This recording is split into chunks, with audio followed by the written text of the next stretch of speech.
कन्यां दत्ता तु योन्यस्मै दत्ताय शानयच्छति।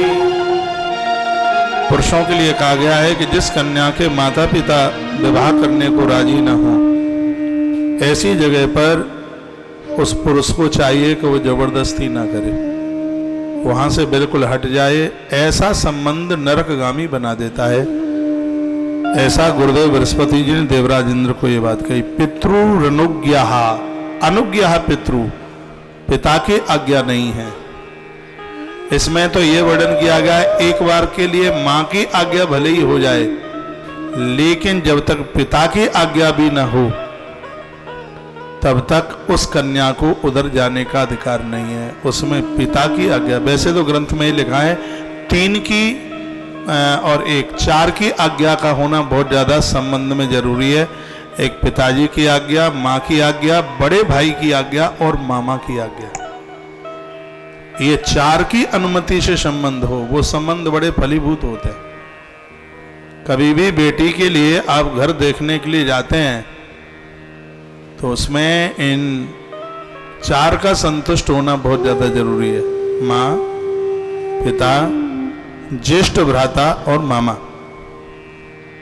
4 की बात कही गई है। ग्रंथ में लिखा है पितोरनुज्ञापादि नादेना विशुद्धति।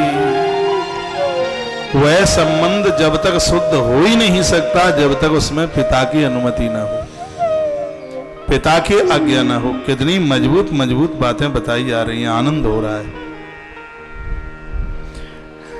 ज्ञातः पितृभ्या योमाशम कन्या भावे तु गच्छति, वृषलः सत विज्ञेयः सर्व कर्म बहिष्कृतः।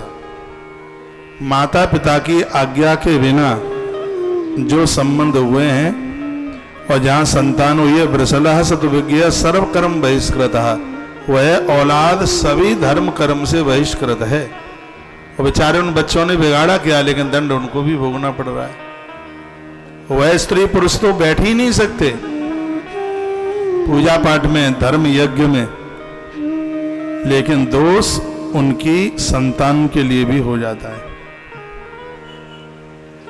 माता पिता के जानते हुए जो व्यक्ति पराई स्त्री के साथ संबंध जोड़ता है, वर्णन किया गया है कि सूर्य और चंद्रमा उस व्यक्ति की शकल देखने को तैयार नहीं होते।